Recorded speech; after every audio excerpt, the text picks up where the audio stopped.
This video is brought to you by John Robson Guitar Tuition. If you enjoy the content, please consider supporting the channel by enrolling on a course, purchasing some guitar lessons or a t-shirt, or you can join my Patreon. Now, on with the show. Hello chaps, welcome once again to John Robson Guitar Tuition. As always, I do hope you're well. Now then, you may recall, a couple of weeks ago I did a video about my top 5 Beatles songs, and on that list there was the rather wonderful While My Guitar Gently Weeps.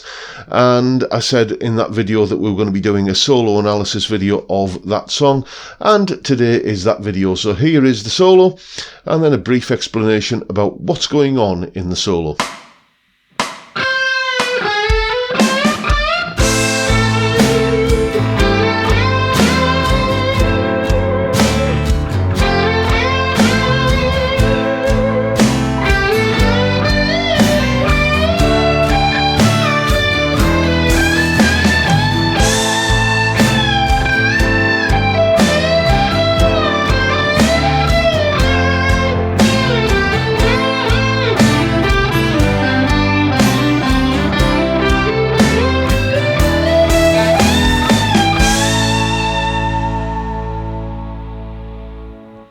Okay, as always, let's begin by looking at the chord sequence. There it is right there on screen, and what this is basically a little bit of modal interchange centered around an A minor chord. Now, if you saw the lesson that I did on modal interchange, then you'll understand what's going on here, but in case you didn't, briefly, what we've got is a chord sequence that uses various different chords from different keys, all of which contain an A minor chord.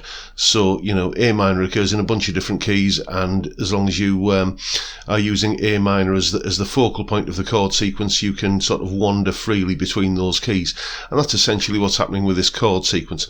So not surprisingly, we are using A minor pentatonic as the core of the note choices for this solo, namely these three patterns here. Pattern 3 at the 10th fret,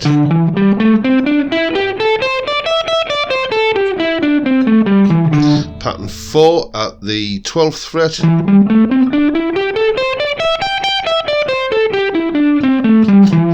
and the final bit of the solo goes up into pattern 1 up at the 17th fret, just the top end of it.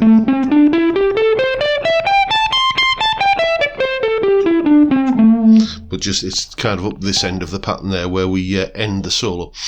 So let's have a look at what's going on in terms of the licks. We've got the first lick, which goes like this. Okay, and what we've got there is two other notes in that lick that both occur, or well, one of them occurs elsewhere in the solo as well. This G sharp note here that you can see when he goes back to that note for the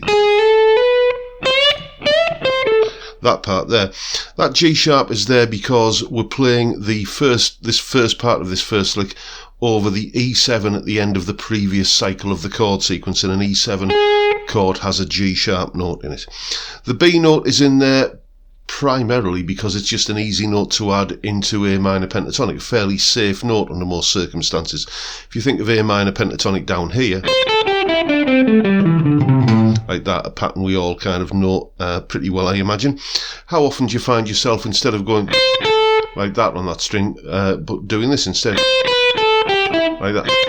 And that's a B note that you're adding in there, and that's all that Eric's doing here. So he's adding it kind of almost as a passing note, but there's one part in the solo where arguably he's bending to that B note from an A over a G major chord, which has a B note in it. Anyway, probably the trickiest part of this first lick is the timing of it. It starts on the and of beat 2. So as you're listening to the count, and you got 1 and 2 and 3 and 4 and, okay? So this descending sort of release bend from the C note to the B note, like that, you want to be targeting that on the and of beat 2, so 1 and 2 and like that, and then as long as you've got the sort of the ratio of long notes to short notes, if you like, in the rest of the lick sorted out, you know, and kind of memorized, then everything else should happen at the right time. The other check that you can apply to this to make sure that you're in time is that the two notes that lick ends on, there, like that, when we go. So those two notes there, the first of those two notes is right on beat 1, the downbeat of the first beat of the bar of A minor, where the solo kind of gets underway proper.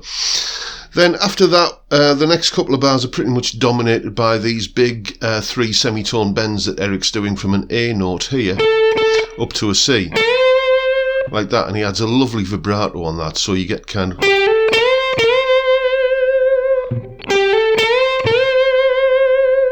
like that. So a good excuse or reason or opportunity, shall we say, to practice your bigger string bends and adding vibrato on them. After that, we've got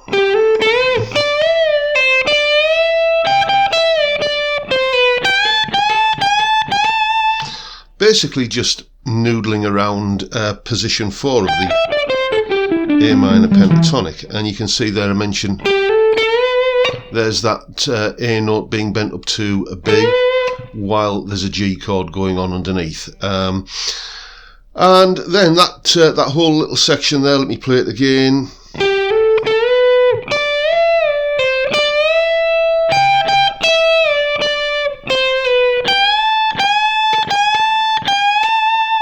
Finishes with this G to A note bend here, which is taking us into the second half of the solo basically, and then you've got some more kind of bendy stuff going on around the top end of that pattern 4 there, so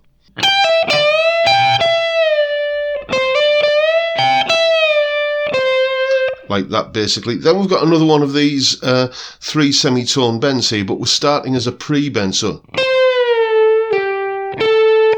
like that. So ideally you want to be hitting that C note at the top of that bend, but because you're kind of descending, you're coming out of it straight away as soon as you've picked it, it's not absolutely pitch crucial there, like that. But the next one is, because we're going to kind of hit the bend twice, so that whole kind of thing goes. And we're into the end game of the solo here now with this little sort of descending and then ascending lick. Let's break it down into 2 parts, the sort of descending part of it first.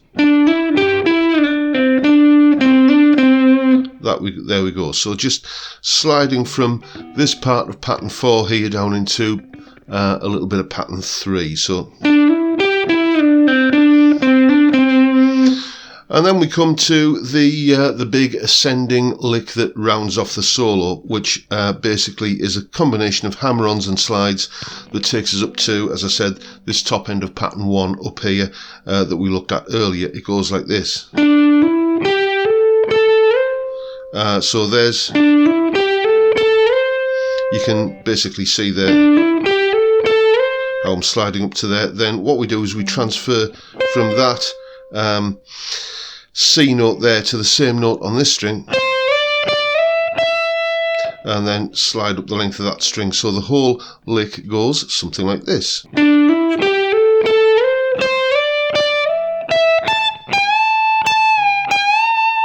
And then you've got that sort of bend there on the end to kind of round it off, bending up a G note up to an A for the arrival of the A major chord at the entrance of the chorus, which comes after the solo.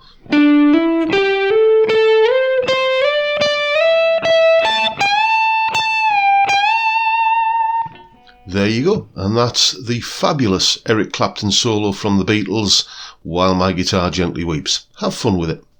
And there is, of course, a full tab in both Guitar Pro and PDF formats, along with a video of me playing the solo, demonstrating it, and that little clip that you've just seen there of me explaining it, and a jam track to play along to. That's all up on my Patreon page. There's the address, and the link is, of course, in the description. Where else would it be? It's only $3 a month, and you get all of these additional resources that go along with these YouTube lessons that I do. Thank you so much to everyone who's supporting me in that manner, or any of the other the ways which you can all find linked down there in the description. Much appreciated. I'm truly grateful. Thank you so much, one and all.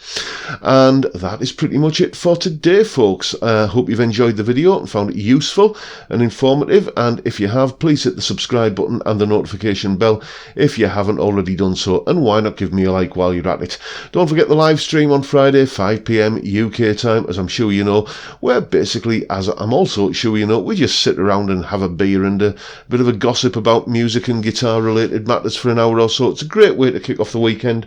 I'd love to see you there if you can make it. But for now, I'll bid you all a good day and say thank you so much for watching. Thank you for your time. Look after yourselves, folks. Stay well, stay safe, and above all, stay sane. Bye for now.